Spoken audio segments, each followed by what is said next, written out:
शिव जी ने उन सबको समझाते हुए कहा कि मैं जिस दिन अग्नि स्तंभ के रूप में स्थापित हुआ, ये महाशिवरात्रि का दिन होगा, मेरे 5 कृत्य होंगे इस संसार को चलाने के लिए, 5 कर्तव्य होंगे। और ये 5 कर्तव्य कौन से? पहला मेरा कर्तव्य होगा सृष्टि चलाना, दूसरा स्थिति, तीसरा संहार, चौथा तिरोभाव और 5वां अनुग्रह। शिव कह रहे हैं इस 5 के माध्यम से मैं पूरी सृष्टि चलाऊंगा। अच्छा, सृष्टि भी पंचतत्व की बनी है।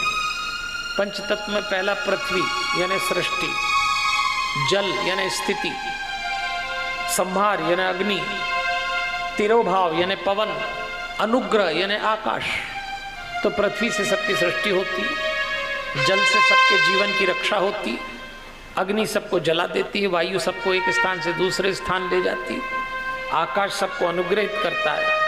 इसलिए देवियों और सज्जनों, अब शिव जी सब लोगों को कहते हैं मेरी बात ध्यान से सुनो। ब्रह्मा जी सुन रहे, विष्णु जी सुन रहे, सब देवता सुन रहे हैं। अब वो कहते हैं सबसे पहले मेरे मुख से ओंकार शब्द प्रकट हुआ। ओंकार जो मेरे स्वरूप का बोध कराने वाला है, ओंकार वाचक है और मैं वाच्य हूं। अब ओम शब्द आया है सबसे पहले। अगर साधारण भाषा में समझाऊं तो साधारण भाषा ये कहती है कि इस पूरे ब्रह्मांड में सबसे पहले ओम प्रकट हुआ, ऐसा शिव जी बता रहे हैं। ओम प्रकट हुआ। एक छोटा सा आग्रह करूंगा मैं, आप बहुत प्यारे लोग हैं, लेकिन मेरा एक निवेदन है, हो सके तो किसी की तबीयत खराब हो रही तो बात अलग है, वृद्धा अवस्था हो तो बात अलग है, अन्यथा हम जब कथा करें तो कोई पानी न पिए।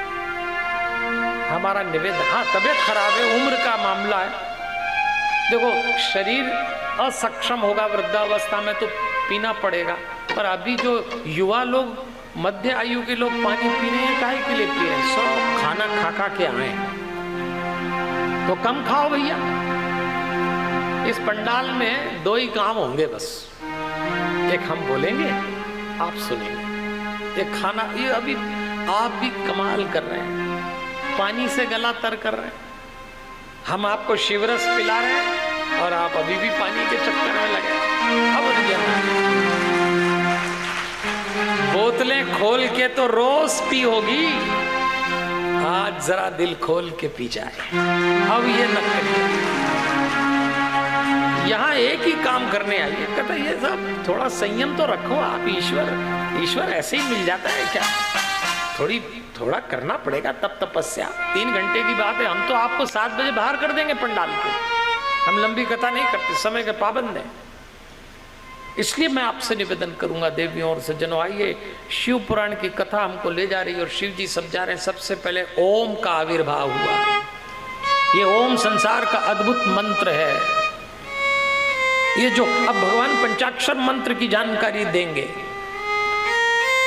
ये जो ओम है अनूठा है, अरूप है, अव्यक्त है। इसकी ना कोई रूप है, ना इसकी कोई प्रतिमा है, ना इसकी कोई प्रतिभा है, ना इसकी कोई आकृति है। ओम है।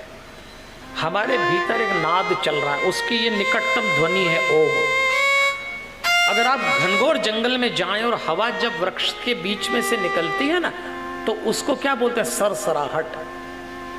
ऐसे ओम की ध्वनि जब आप करते हैं तो आपके शरीर में ऐसी ही ध्वनि, इसको अंग्रेजी में साउंड ऑफ बीइंग कहते हैं। सभी धर्मों ने इस ध्वनि को मान्य किया है, इस ध्वनि को सुनना पड़ता है। तो भगवान शिव कह रहे हैं कि ओम प्रणव है, ओम प्रणव है, और मैं अब तुमको पंचाक्षर मंत्र दे रहा हूं। अब इस संसार में शिव जी द्वारा दिया गया पंचाक्षर मंत्र आ रहा है, और वो है नमः शिवाय।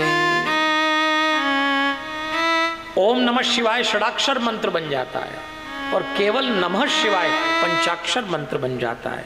तो शिव जी कह रहे हैं ये मंत्र जो है, ये पंचाक्षर मंत्र से मातृका वर्ण प्रकट हुए, 5 भेद वाले हैं। उसी से शिरो मंत्र हुए, उसी से त्रिपिता गायत्री प्रकट हुई, उस गायत्री से संपूर्ण वेद प्रकट हुए, और उन वेदों से करोड़ों मंत्र निकले हैं जो भिन्न भिन्न कार्य इनके हैं, इस मंत्र के हैं। तो इस मंत्र यानी ओम मतलब प्रणव, पंचाक्षर मतलब नमः शिवाय। ओम नमः शिवाय का जप करने से संपूर्ण मनोरथों की पूर्ति होती है, सिद्धि होती है। ऐसा शिव जी सबको बता रहे, मंत्र दीक्षा दी। शिव जी कहते हैं वैसे तो मेरी मूर्ति और मेरा शिवलिंग समान है, लेकिन फिर भी शिवलिंग का स्थान मूर्ति से ऊंचा है। लिंग का ओंकार से और मूर्ति का पंचाक्षर मंत्र से पूजन करना चाहिए। जब आप शिवलिंग पे जल चढ़ाएं तो पहले ओम बोलते हुए धारा चढ़ाएं, ओम, और धारा चलती रहे। उसके बाद उसमें पंचाक्षर मंत्र भी जोड़ सकते हैं, ओम नमः शिवाय। ऐसा शिव जी सबको समझा रहे हैं जो हमें समझना है। देवियों और सज्जनों, ये जो पंचाक्षर मंत्र नमः शिवाय, षडाक्षर मंत्र ओम नमः शिवाय, 6 अक्षर का मंत्र, पंचाक्षर मतलब 5 अक्षर। ध्यान दीजिए मंत्र क्या करता है। अब शिव पुराण में मंत्र का महत्व आया है। मंत्र हमारे आत्मा के ऊपर जो मन रूपी परत है, मन के ऊपर जो शरीर रूपी परत है, उसको धीरे धीरे काटता है। आप में से जिनको हीरे की व्यवस्था मालूम हो, डायमंड की, हीरा जब निकलता है तो उसके ऊपर मिट्टी की परत जमी होती है। जौहरी और तराशकार उसको बहुत अच्छे से हटाता है तो हीरा निकल आता है। हम लोग तो शाश्वत हीरा हैं आत्मा के रूप में। हीरा होना हमारा शाश्वत स्वभाव है, लेकिन आत्मा के पहले मन और मन की परत को काटता है मंत्र।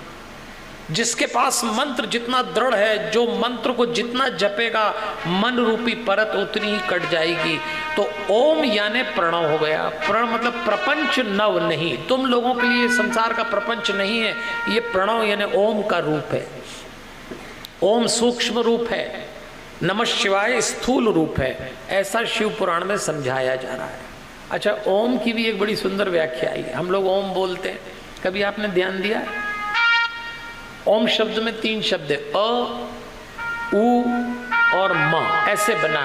ओम ऐसे बोलना चाहिए, सीधे ओम नहीं बोल देना चाहिए। ओम बोलना हो तो पहले ओम और होठ बंद करके म, ऐसे ओम बोला जाएगा।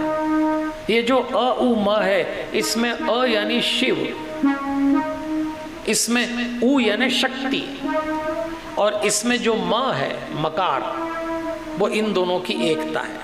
शिव और शक्ति की एकता को म से दिखता है, इसलिए ओम बहुत व्यापक हो जाता है। ये त्रितत्व का रूप है। तो अब ओम नमः शिवाय की जानकारी मिल गई।